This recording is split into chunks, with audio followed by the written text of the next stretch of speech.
자, 우리 그 말씀 한 군데만 좀 찾아보고 하죠. 이사야서 3장 24절입니다.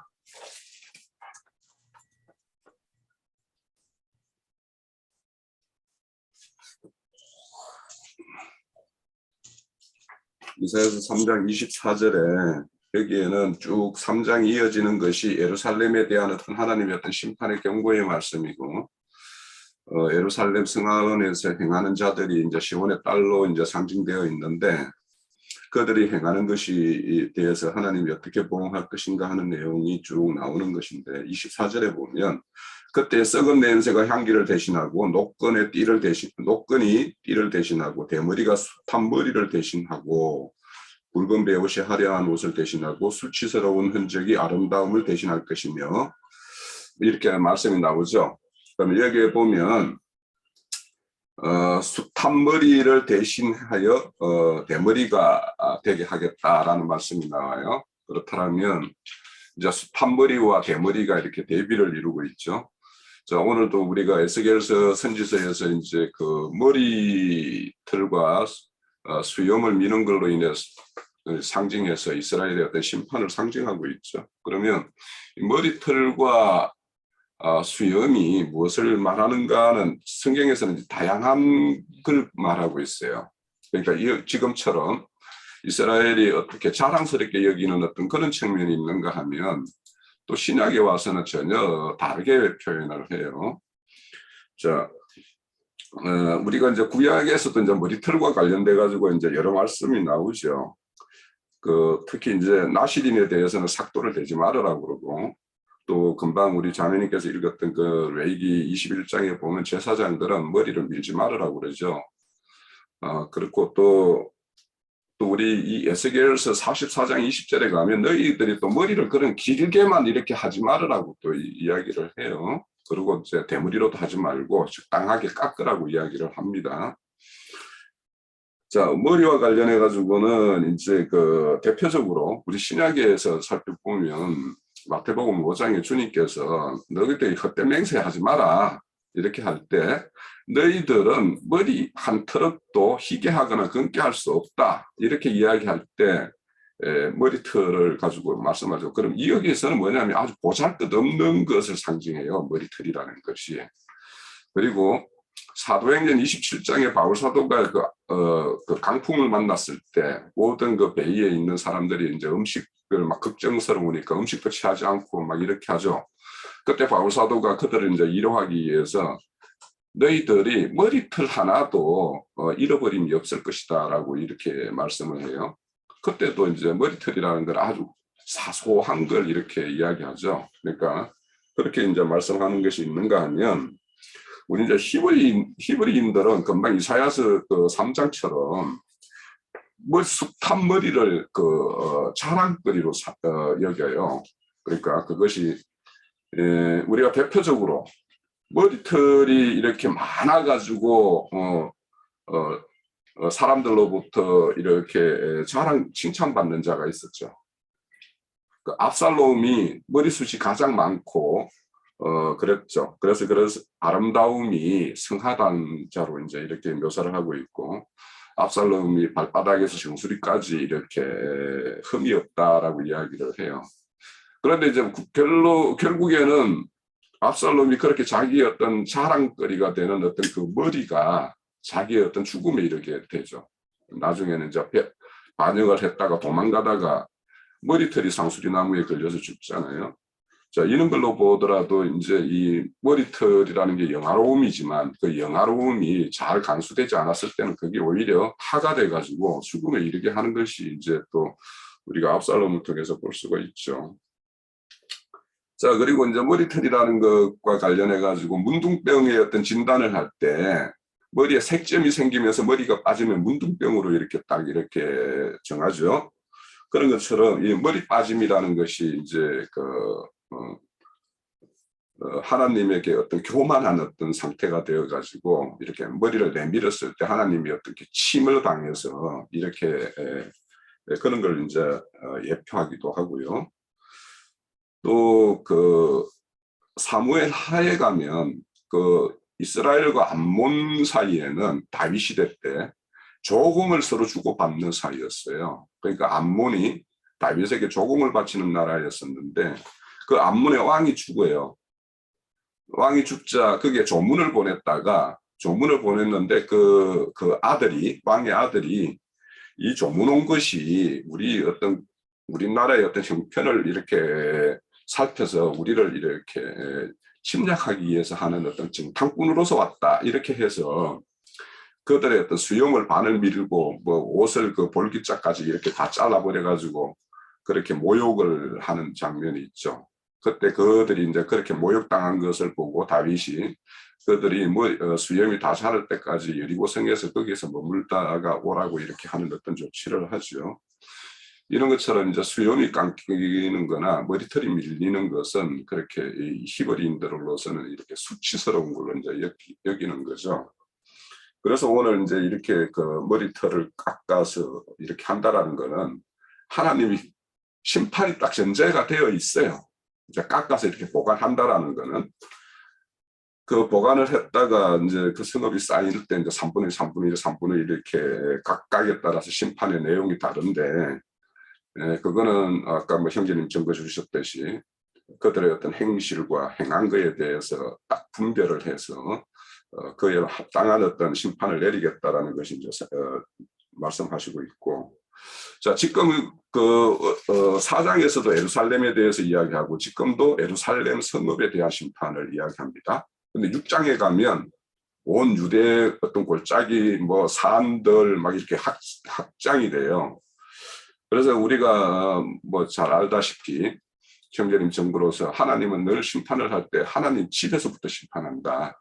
그 베드로전서 4장 17절에 보면 하나님의 집에서 심판을 할 때가 이르리니 이렇게 말씀하시면서 먼저 믿는 자, 먼저 복음을 들었지만 너희들이 순종치 않은 자들에게 어떤 너희들의 심판이 있을 것인데 만약에 복음에 순종치 않은 자들의 그의 어떤 마지막은 어떨 것인가 뭐 이런 거에 대한 말씀이 나올 때 있죠. 이처럼 예루살렘에 대해서 이제 이렇게 4장, 5장에 걸쳐서 이제 성읍 심판을 이렇게 행하실 걸 말씀을 하고 있어요. 그런데 이제 우리도 이제 우리 조상들도 이제 그런 면이 있었죠. 그런 어떤 머리털을 깎는 거에 대해서 우리가 군대 가게 되면 군대에서 머리 깎으면 머리 그거를 봉투에 이어가지고 막 이렇게 고향에 계신 부모님한테 다시 돌려보내고 이렇게 할 때 그거 보고 막 부모님도 울고 하고 하는 거 저는 본 것 같아요. 왜냐하면 부모들에 의해서 받은 그 머리털 하나 그것까지도 이렇게 잘 이렇게 간수하고 훼손당하지 않는 것이 어떤 효의 어떤 시작이다라는 게 우리 유교적인 어떤 그런 가르침이 있어요. 그것도 어째 보면 형제님 말씀대로 셈족의 어떤 그런 문화가 어떤 그런 가치에 이렇게 녹여 있다라고 이제 생각이 되어지고요. 아까 이제 또 저는 이제 그걸 챙겨보지 못했는데 뭐 윤영 의원님께서 뭐 이렇게 이방인의 여인을 이렇게 신부를 맞을 때 머리를 밀고 손톱을 깎아라 하고 이렇게 하는 거 그걸 이제 말씀하셨는데 그거는 이제 머리털을 깎는다라는 거는 옛 신분이 있죠. 옛 사람의 어떤 신분이 있어요. 그것을 제해버리는 것이 머리를 깎는 것이고 손톱을 깎는 것은 옛사람으로 살았던 그 행습을 제하여버리는 것이 손톱을 깎는 걸로 이렇게 이제 상징하고 있죠. 그래서 이렇게 지금 예루살렘에 대해서 성읍에 대한 심판을 행하는 어떤 모습인데 지금 예루살렘 성읍에서 행하는 것들이 하나님께서 보시기에는 여기에 뭐 미운 짓이고 가증한 일이고 이렇게 말씀하시는 것처럼 그러니까 그걸 깎을 수밖에 없는 거예요. 그래서 그것을 제할 수밖에 없죠. 하나님의 어떤 이름을 두시기로 정한 거룩한 곳에서 부정한 일, 그러니까 다른 어떤 것과 짝하고 있는 이런 어떤 음행의 어떤 행위를 이렇게 행하는 것을 하나님이 보실 수가 없으니까 그런 어떤 조치를 취하는 것이죠. 자, 이 3분의 1, 3분의 1 이렇게 심판을 하는 거는 우리가 다니엘서 5장에 보면 그 바벨론 왕 마지막 왕 그 벨사살 왕을 심판할 때도 그 벽에 이렇게 글자가 쭉 나오면서 메네메네 데갈 우바라신이라는 어떤 글자가 있죠. 거기 보면 메네메네라는 것은 세다 세어보고 세어본다라는 뜻이고 데갈이라는 것은 달아분다라는 거예요. 그러니까 하나님은 이방의 왕 벨사살까지도 그렇게 행위를 하나하나 세어보는데 하나님의 자녀에 대해서는 더욱 눈동자로 이렇게 감찰하시는 분이니까 더욱 이렇게 헤아리고 달아보고 하시겠죠. 그렇게 합니다. 근데 이제 우리가 여기에서 가장 이제 저는 관심 가지는 것이 그 심판 중에도 일부를 이렇게 옷자락에 싼다 이렇게 말씀이 나와요. 그래서 하나님은 심판하시는 중에도 반드시 그 생명 계대를 끊어버리는 일은 없어요. 그래서 그걸 끊는다라는 것은 하나님이 구속사를 난 여기까지만 할 거야 라는 것이기 때문에 그러면 완전한 어떤 하나님의 어떤 구속사가 완성되었을 때는 그렇게 끊어버릴 수 있겠지만 그렇지 않는 이상 지금 이방인들에게 어떤 조롱거리가 되겠다라고 하는 것은 그런 하나님과 함께하는 이스라엘과 하나님을 떠난 이스라엘이 어떤 모습인가를 통해서 이방인들에게 본을 세우는 면도 있고 하나님의 어떤 질투하시는 하나님. 그래서 아까 그 여호와의 열심이라는 말은 질투란 말과 똑같은 말이에요. 단어가 똑같은 단어예요. 그러니까 하나님의 열심이라는 것이 어떤 질투하시는 하나님을 또 보여주시는 어떤 일면도 있는 거죠. 그렇게 하는데 이 옷자락에 싼다라는 거는 결국에 이 일에 진짜 행해지는 거는 뭐냐면 에스겔서 9장에 가면 먹통찬 그 천사가 있죠. 먹물거럭을 찬 천사가 예루살렘에서 행해지는 일에 대해서 탄식하는 자들에게 대해서 이마에 표를 하라고 그래요. 그러니까 결국에는 예루살렘 성 안에서 행해지는 어떤 그 일에 의해서 탄식하는 자들은 하나님의 어떤 생명사에 의해서 쌓여지는 것이겠죠. 그런데 이제 그 옷자락에 싼다라는 게 결국에는 생명싸기에 쌓여지는 것인데, 그런데 생명싸기에 쌓여졌다고 해서 그것이 온전히 다 모든가 구원이냐? 여기 보면 일부는 불에다가 다시 살라버리는 어떤 그런 심판을 행해요. 그러면 우리가 하나님의 어떤 구원의 어떤 부름을 받아서 우리가 이렇게 교회를 이렇게 이루고 있고 하더라도 여기에서 끊어지는 자가 있다는 거죠. 그 자에 대해서는 불사람이 되는 것이고, 그 불사람에 대해서 나오는 어떤 불이 또 다시 온 이스라엘을 불살라버리는 어떤 역할을 하는 거예요. 그러니까 하나님의 어떤 징계를 받았는데 그 징계를 받고 회개하고 돌이켜서 돌아오는 자가 아닌 다른 거기 심판을 받았음에도 불구하고 곁길로 가는 자는 완전히 적그리스도가 돼가지고 온 이스라엘을 불질러버리는 어떤 그런 걸로 나올 수도 있기 때문에 그런 것들을 여기 이제 5장에서 그 살라버리는 불 속에서 나온 그 불이 온 이스라엘에게 또 이렇게 이스라엘 온족 속에 나온다라고 하는 것은 그들이 오히려 더 대적 관계로 돌아서는 어떤 자도 나올 수 있다라는 것을 저는 보인다고 보여요. 그래서 그 생명싸기에 쌓였다라는 것에 대해서 우리가 이렇게 안심할 것이 아니라 이스라엘도 지금 하나님에 의해서 선택됐고 부름을 받은 족속이에요. 그럼에도 불구하고 다른 거에 이렇게 미혹되어서 곁길로 나감으로 인해 가지고 이런 심판을 당하고 있는 거예요. 그러니까 이 옷자락에 쌓여져 있다고 해서 그것이 완성이 아니라 어떤 가정이라는 것에 대해서 우리가 늘 이렇게 인식을 가져야 될 것이다라는 생각이 들고요. 항상 하나님은 이렇게 선지자를 이렇게 세웠잖아요. 지금 에스겔을 선지자를 세웠죠. 2차 포로로 간 자, 그 자들의 어떤 선지자로 세웠어요.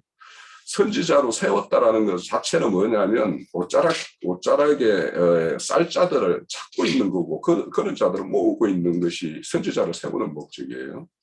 그러니까 지금 이렇게 하나님이 예루살렘과 그들의 어떤 성전에서 행한 걸로 인해서 심판을 함에도 불구하고 선지자를 세워서 미리 앞으로 장래에 있을 일을 이렇게 예언을 하고 있는 거거든요. 지금 그런 것들도 다 이렇게 심판을 행하면서도 이렇게 생명싸게 쌀자들을 이렇게 찾고 계신다. 자, 그리고 3분의 1 중에서 이렇게 흩어버리는 자들 중에서 이제 결국에는 3분의 1, 3분의 1이면 단데 그 일부러 옷자락에 싼다라고 하는 것은 결국에는 흩은 자들 중에서 생명싸게 쌓일 자들이 있다라는 거예요. 그러면 지금 흩어진 자라는 것은 결국에는 에스겔 선지자처럼 포로로 잡혀간 자들이 흩어진 자들이에요. 그들 중에서 생명싸개로 쌀 자들을 통해서 선지자 에스겔을 통해서 이렇게 불러 모으는 일을 이렇게 하시는 거죠. 그러니까 우리도 그런 게 매우 마찬가지예요. 우리가 이 시대에 에스겔 선지자처럼 이렇게 부름을 받았고, 또 우리가 특별히 이렇게 장작교회, 총회교회로 이렇게 뭔가 가르침을 받고 양육을 받았다라면 우리에게는 특별한 사명이 있다라고 우리는 그렇게 인식을 하고, 그 인식이 뭐냐? 하나님이 심판 가운데서도 쌀자들을 우리가 싸서 모으는 이 작업이 우리에게 주어져 있다라는 것을 우리가 이제 생각을 해봐야 된다는 거고, 또 이스라엘이 그 이방인 가운데 이렇게 행한다라는 것은 이 이스라엘을 브릿지랜드라고 그래요. 가교, 그러니까 모든 대륙의 어떤 가교 역할을 하는 어떤 그런 땅이다라는 거죠. 그래서 5대양 6대주로 이렇게 뻗쳐나갈 수 있는 가장 그 환경적으로 하나님이 일하시기에 앞으로, 왜냐?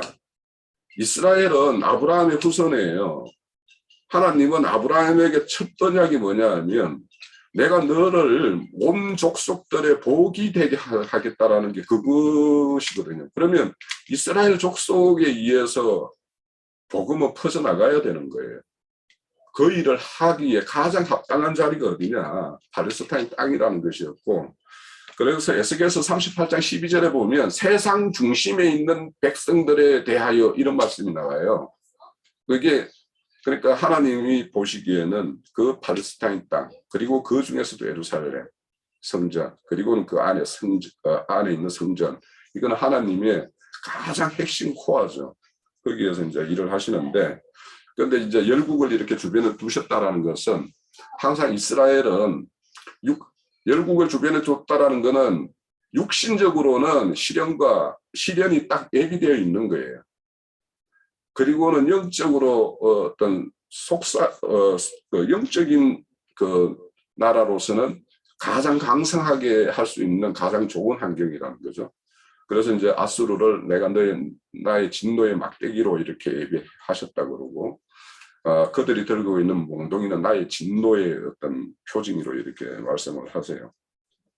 그런 이런 어떤 지리적으로도 그런 어떤 이방인 중심적인 어떤 그런, 왜냐하면 이방인들의 나아가는 제사장 나라로 세운 것이 이스라엘이잖아요.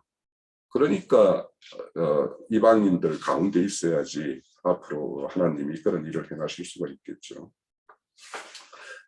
자, 그리고 이런 어떤 이스라엘의 어떤 그 형편이라는 것은 결국에는 하나님이 교훈하고 그들을 훈육하고 하기에 가장 합당한 곳이 이제 거기라는 거죠.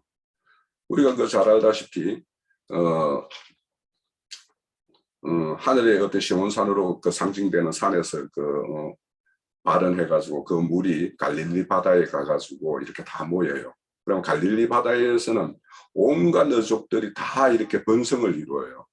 그런데 그것이 요단강을 따라서 흘러가서는 결국에는 어디로 가냐면 사해바다로 들어간단 말이죠. 그러면 하나님의 발원되어 있는 것이 잘 관리되고 하면 어떤 모든 생명을 번성케 하는 어떤 그런 어떤 살리는 어떤 도구가 되기도 하지만, 그것이 잘못되면 결국에는 사해로 어떻게 다 이렇게 삼킴을 당하는 이런 것도 지리적으로도 이제 그 이스라엘 땅에서 우리에게 잘 보여주고 있죠. 자, 그런 것들도 한번 생각을 해보시면 좋겠고, 금방 이제 여기 보면 하나님의 어떤 열심, 여호와의 열심, 노가 풀릴 때까지 이렇게 행하심으로 인해서 내 노가 이제 이렇게 풀렸다라고 열심이라고 하는 거, 이것도 우리가 잘 생각을 해볼 것이, 하나님의 심판이라는 것이 결국에는 이것도 하나님의 심판도 언약의 성취와 딱 연결되어 있어요.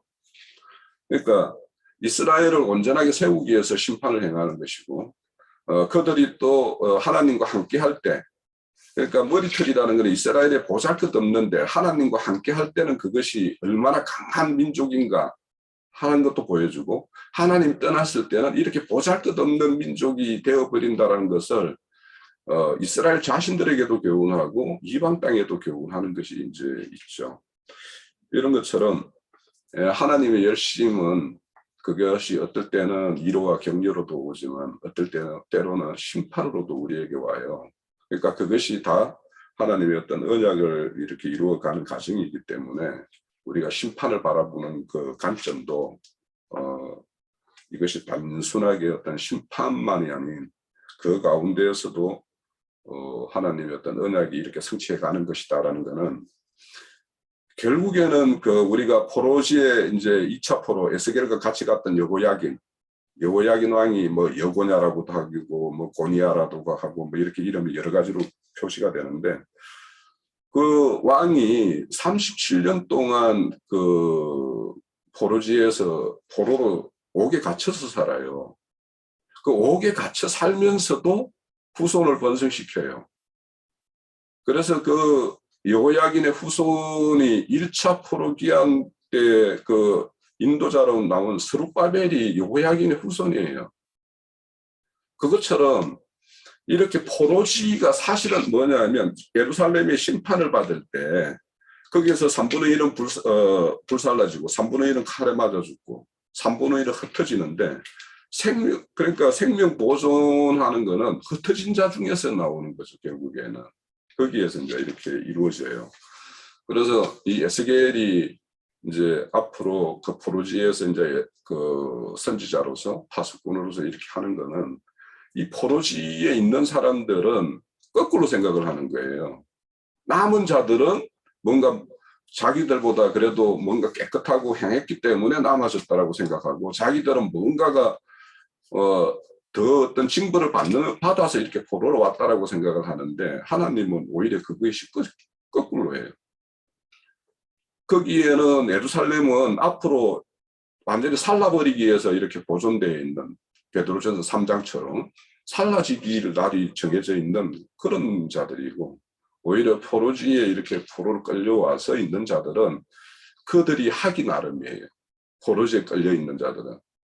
그러니까 세상에서 불러내서 종교계에 또 들어와 있고 또 종교계에 들어와 있는 자들이 거기가 살터전이라고 생각을 하고 있으면 거기가 죽음이 되는 것이고 아니고 거기도 또 다시 앞으로 나아갈 어떤 그런 또 다시 뭐 빼냄을 받아야 되는 어떤 그런 처소에 있는 자들이라고 인식을 하면 살 길이 되는 것이고 거기가 살 길이라고 거기가 살 처소라고 생각하면 배나 지옥 자식이 된다라고 이제 우리가 알고 있으니까 그런 어떤 차원에서 좀 생각을 하시면 될 것 같고 최종적으로는 하나님은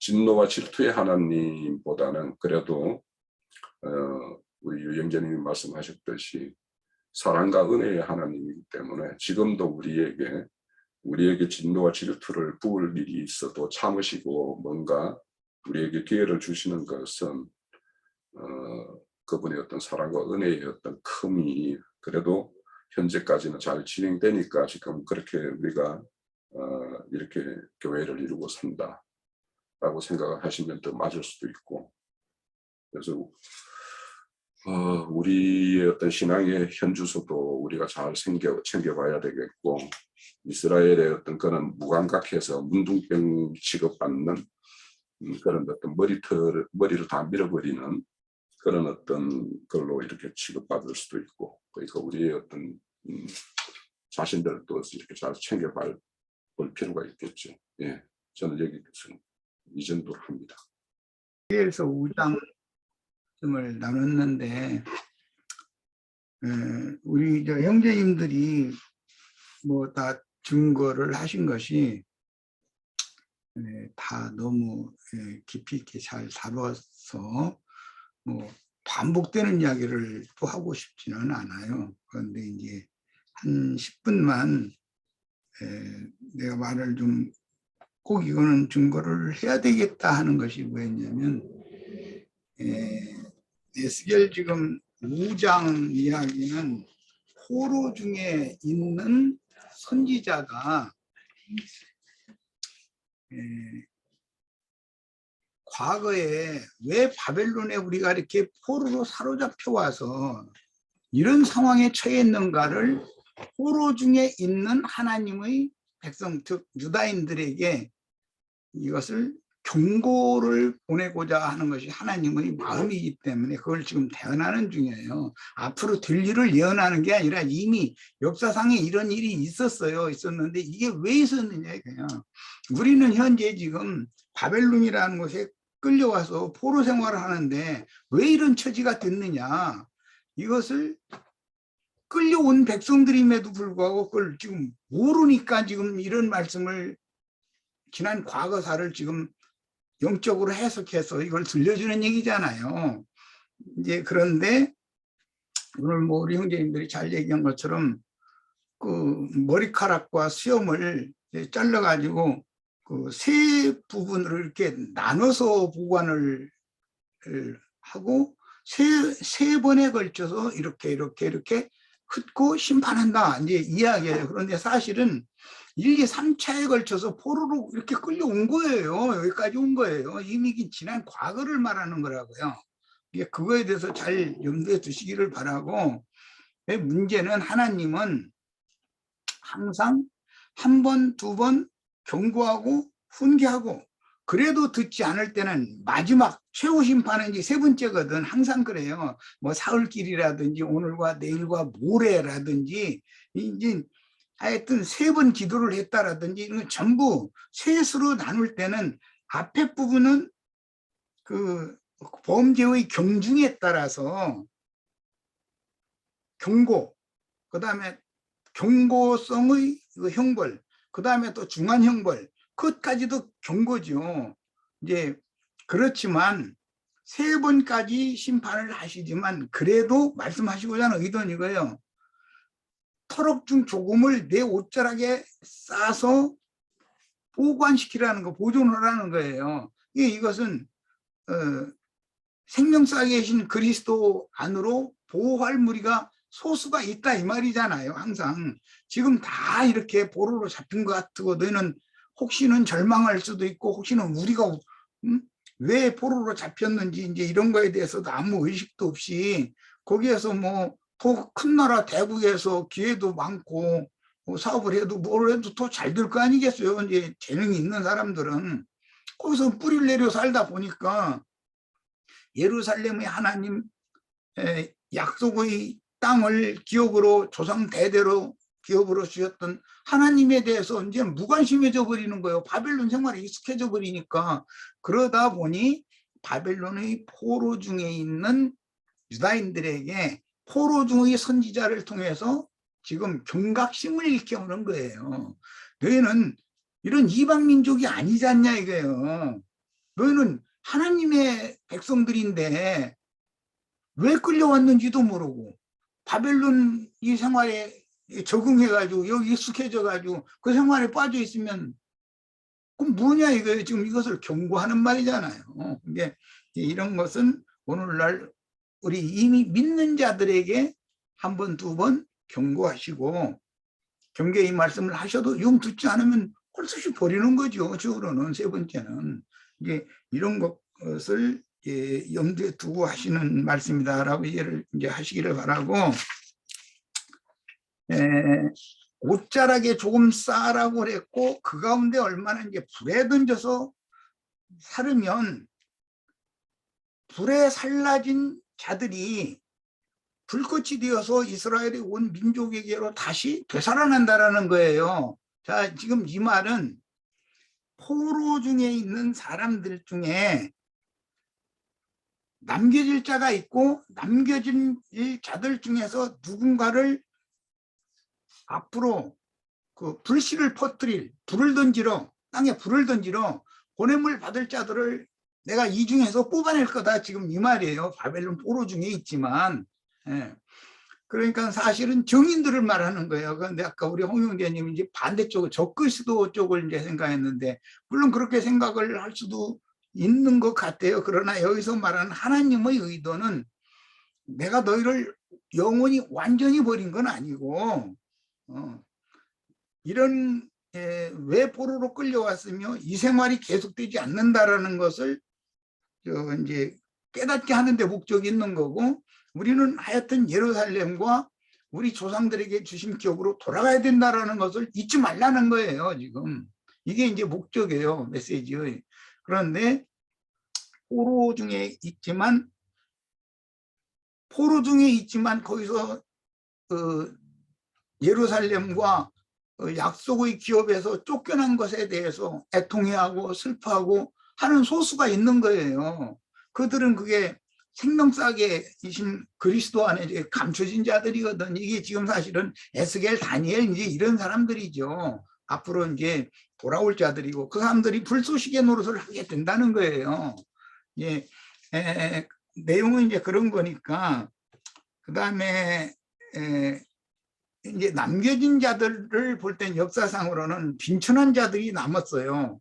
그 왕족들, 그 사제물이, 선지자물이, 그 다음에 이제 기능공급, 재능이 있는 사람들, 이런 사람들은 다 포로로 사로잡혀 갔어요. 이제 그 역사상의 그런 일이 있었고, 마지막 왕이 성문을 뚫고 멀리까지 도망간다고 갔는데, 뒤쫓아오는 그 바벨론 군대에 의해서 잡혀가지고 거기에서 말할 수 없는 수모를 당하고 결국은 그 바벨론 왕이 저기 예루살렘이 아닌 다른 어떤 성읍에서 지금 그 야전 중에 있는데 거기에 끌려가 가지고 뭐 눈 뽑히고 뭐 자기들 그 앞에 돈 앞에 다 죽이고 눈 뽑고 그 다음에 이제 죽였고 뭐 이런 얘기가 있잖아요. 이런 것들이 이미 지나간 사건들이다 이거예요. 이제 바람에 흩음을 당해서 사방으로 막 뿔뿔 흩어져서 도망을 가지만 안전하게 보호받지 못했다. 결국은 칼이 뒤쫓아가서 그를 멸했다. 이렇게 무자비하게 당한 것은 왜 그런 것인가를 선지자를 통해서 지금 지난 사건에 대해서 경각심을 다시 불러일으키고 그렇지만 너희는 너무 절망하지 말아라. 너희 중에 나의 옷자락에 이게 선지자의 옷자락에 쌓은 것은 생명사이신 그리스도의 안에 이제 보호받는 자들을 말하는데 쌓은 조금의 무리가 있을 것이고 남겨질 것이고 그 가운데에서도 앞으로 이제 70년이 마치면 포로 귀환을 위해서 생명을 바치고 이제 불씨를 퍼뜨리는 사람들이 될 자들을 내가 그들을 이제 그 포로 중에서 그들을 보존하고 길러내고 있다가 그들이 때가 되면 온 이스라엘 족속에게로 불씨를 퍼뜨리는 사람들 노릇을 하게 할 거다. 이게 돌아오게 할 거다라는 말이에요.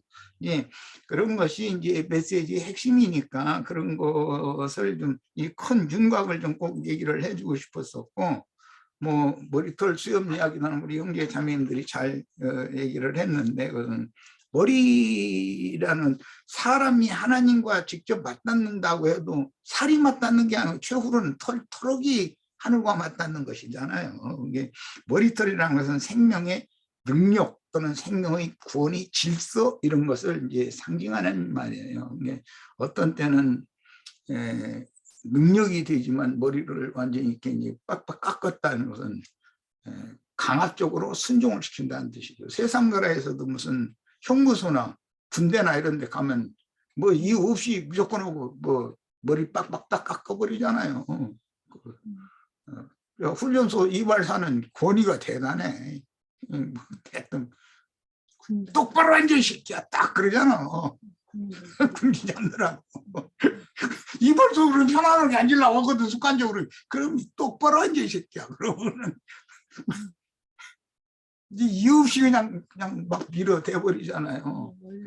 그렇게 안 하면 안 되거든. 그것은 여기는 상명 하복의 체제에 너희 왔으니까 장정돌 훈련소 저 연무대라는 거기로 불러다 놓고서는 첫 번째 하는 게 머리 깎는 일부터 시키잖아요. 여기는 이제 상명하복의 절대 순종을 강요하는 데다. 너 사회에서 하던 버릇이 이제 끝내라. 이거 머리부터는 딱 깎아버리고 형무소 데려가면 머리 딱 깎아버리잖아요.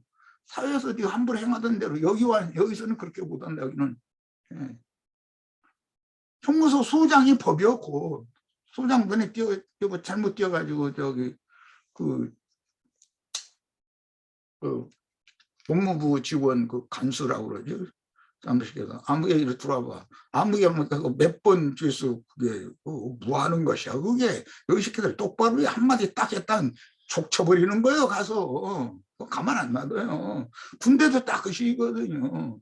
중대장이 직접 또는 대부분 이제 중대 생활을 하게 말이니까 중대장이 직접 벌 주는 일은 없어요. 딱 중대장 눈에 딱 보고 나서 그날 그 당직 사관이나 뭐 당직 사병 딱 불러다가 아무개 중사, 아무개 상사 이리 와봐. 우선은 그 아무개 뭐 상병이라는 그런 거 이상하대. 뭐 한마디 딱 했다가는 그건 죽어나는 거예요 그날 완전히. 그렇게 해야 하지 않으면은 이게 질서가 안 잡히니까 그런 거예요. 이제 이런 걸 생각하셔야 돼요. 머리를 자르는 얘기. 그다음 이제 수염이라는 것, 권위를 말하는 거예요.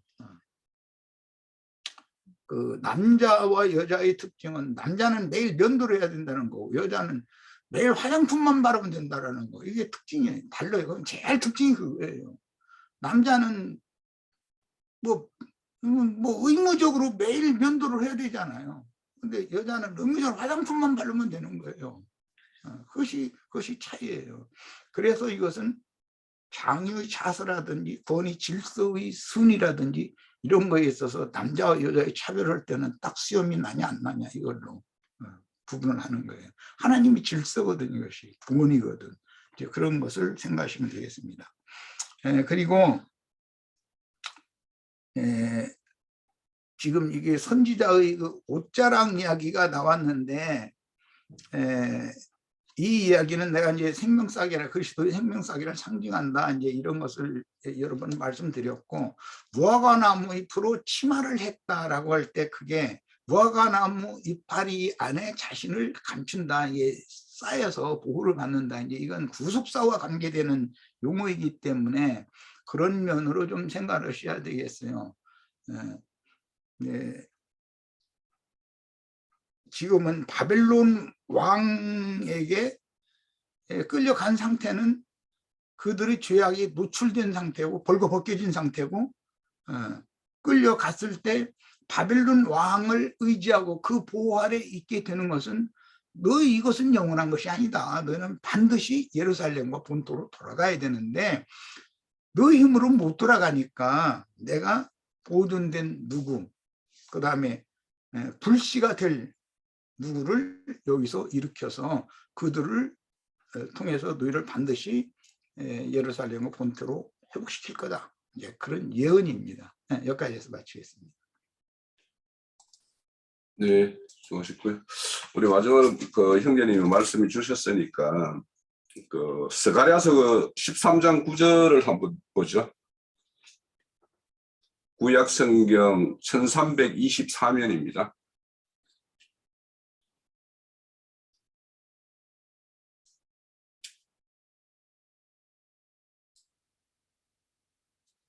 자, 1324면 그 스가랴서 9장에 보면 또 같은 내용이 나와요. 9절에 보면 내가 그 3분의 1을 불 가운데 던져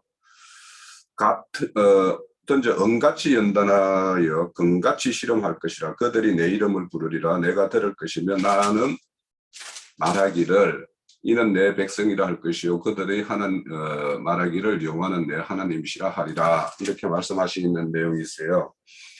그래서 형제님 말씀 주신 대로 에스겔서 5장에 그 불에 던진다라는 거는 이 스가랴 선지자의 어떤 3분의 1을 불시험하고 그걸 통해서 이렇게 참 하나님의 어떤 백성으로 돌아온 자들을 이렇게 말하는 것으로 그렇게 보면 될 것 같아요. 그러니까 그 불이라는 그 심판의 불과 앞서서 저 3분의 1을 불로 완전히 살아버리는 그 불과 지금 3분의 1을 옷자락에 싼 것을 불에 던지는 것은 이렇게 시험하고 연단하기 위해서 하는, 그래서 그 자를 완전히 정결케 하기 위해서 하는 불이라는 것, 그러니까 불이 전혀 다른 불이라는 걸 우리가 먼저 생각을 하면 될 것 같네요. 그렇게 하시면 될 것 같고, 예, 그건 그렇게 잡습니다. 자, 오늘 수고하셨고요.